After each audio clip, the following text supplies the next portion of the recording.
All right, Devin Haney calls out Ryan Garcia. Before we get into that, hit the thumbs up, hit the sub, hit the bell. You know what to do. And with that being said, let's get into the video. First off, good morning, happy new year to everybody. We about to get on our video routine again. So here we go. Ryan Garcia has been called out by Devin Haney. Devin Haney said the fight should be very easy to make. They're on the same side, and they're both with the WBC.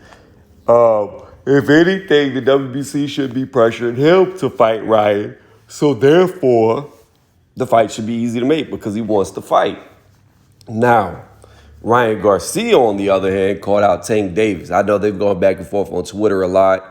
And then you have Teofimo Lopez, who's laughing at all of them, saying, yo, I'm the only real champ here.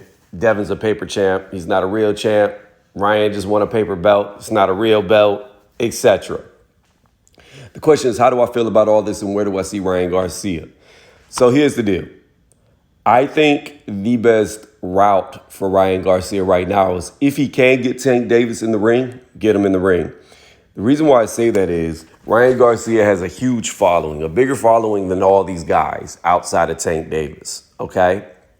So he's already got a lot of eyes on him. He's got the Instagram, the YouTube, etc.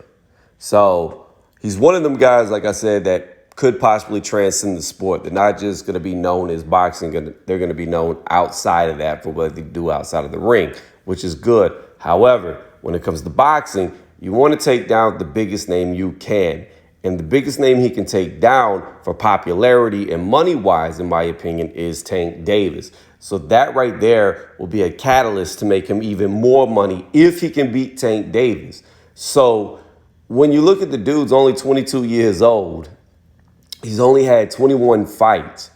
By all means, he's got time. So if you can get Tank Davis in there, who a lot of people argue will beat Teofimo Lopez. I don't know how I feel about that because Tank is so undersized, but some people argue that. People argue that Tank Davis would beat Devin Haney. I tend to agree with that.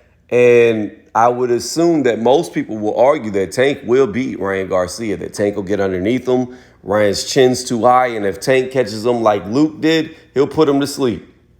I can see that argument. I think Ryan will beat Tank. I think he'll beat him kind of like he beat Fonseca, coming in, catch him with some left hooks while he's backing up because Tank is only 5'5", and Tank tends to get hit coming in. Now, he's very durable, like a Tank. He can take the hits, and then he can let off hits that normally seem to land a lot harder than what he got hit by. So he does have that durability, and he does have that power. However, I don't think he's been hit by somebody like Ryan Garcia, and I don't mean that by just power alone. I mean by the speed that the power will come at. Ryan is very quick with his punches.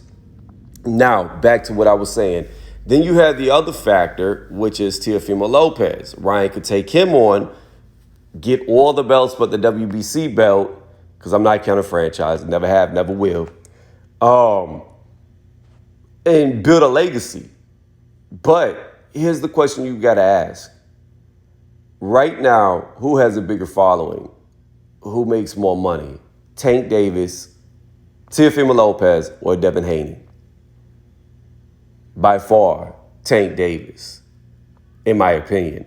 And for Ryan, I think that's the best route because, like I said earlier, it's all about the Benjamins, as they say. It's all about the money. Like, who's going to bring you the most money and who's going to make you more profitable in your career? Tank Davis. You've already got the interim belt. So once you call for that Devin Haney fight, he can't get out of it or else he'll get stripped or removed, however you want to word it. And if that happens, by default, Ryan will become the real WBC champion if Devin tries to evade him. That's what ends up happening. If the real champion doesn't fight the interim champion, they lose the belt and it is awarded to the interim champion. Therefore, they have won their status as that champion. People may call it a paper champion. They may say he never really won it in a fight, but it's irrelevant. If the real champion doesn't want to fight them or chooses not to fight them, then they lose the belt. That's how it's always been with interim champions, and that's how it will remain. So Ryan, right now, unless the WBC orders him to fight Devin Haney, doesn't have to fight Devin Haney next. He doesn't have to. He can put that challenge out whenever he wants as the interim, unless Mauricio steps in. If Mauricio steps in and Ryan doesn't want to do it, then I believe he loses that interim status, just like Devin Haney would lose his title. So it's a double-edged sword. It goes both ways. So if the WBC calls for it, both men have to fight each other. But again, I don't see how beating Devin Haney increases his stock. All it does is give him, say, more clout to say that he actually won a title from a guy that a lot of people argue never won his title. A lot of people will say he didn't win it. He got emailed it. He's a paper champ. So then you have to ask yourself, well, even if he wins this title from Devin Haney, what good is it if he's just beating a paperweight? You know what I'm saying? If it's not a real title, if it's nobody thinks he's a legitimate champion, then how does that boost up his stock to the people who have that mindset? It does not. So there's really only two choices for his next fight, in my opinion. That's Teofimo Lopez and Tank Davis. Now, Teo's got his mandatory wrapped up. I don't know when Ryan's looking to fight next. And depending on when he's looking to fight next, Teo may not be ready to go. When I think about Teo versus Tank, again, I have to come back to one thing. Who's going to get you more popularity? Is beating Teofimo Lopez going to get you as much popularity and money as beating Tank Davis? I don't think it will. I really think, because you got to understand, a lot of the people who watch Ryan Garcia already watch Teofimo Lopez. A lot of the people who know those fighters, who knew Lomachenko, already know who Ryan Garcia is. However, Tank Davis has a whole different genre of people, or not really genre, because when you say genre, you think of like music and stuff like that. I mean, it would still work, but the real word I'm looking for is eluding me. Demographic. There you go. Tank Davis comes with a whole different type of demographic that watches him. So if Ryan goes in there and can knock him out or look impressive beating him, then that opens up another demographic to follow Ryan Garcia, because they'll be like, oh, shit. And that's the thing about it. So, again, when I look at this from all angles, I really think Tank Davis is the best. There's only one multi-divisional champion out of them, and that's Tank Davis. So, again, when I really look at it all, I think Tank Davis makes the most sense if he can get him in the ring. If he cannot get him in the ring, then I think his best route would be Devin Haney next. The only reason why I say that is if he beats Devin Haney next, then he can fight Teofimo Lopez for undisputed. Fighting Teofimo Lopez for undisputed does a lot more for you than just fighting him and beating him. So if he can beat him, the buildup for undisputed, that would be there again, kind of like they tried to do with Lomachenko, but it wasn't undisputed. Like it or not, I don't care. It wasn't. But that buildup for Ryan would be great. So I think the third person he should fight, if he's trying to build up his name as quick as possible, the best way possible, would be to fight Teo last. It would be do Tank. If Tank doesn't take the fight, beat Devin. If you beat Devin, then you go fight Teo. If you beat Teo, then you can claim to be undisputed, and then you are the king of the division, like the crown he's wearing in the picture. So that's how I see it. That's the route I think he should take. I mean, and as far as Teofimo Lopez goes, at laughing all these guys, he has their right to do it because he beat arguably the best pound-for-pound fighter. He didn't just beat him, he washed him. He made him impotent in the first 6 rounds. Again, I had that fight a draw, but I would not argue at all that Teo won 7-5. It all comes down to that second round for me, how you do it. And my thing is like this.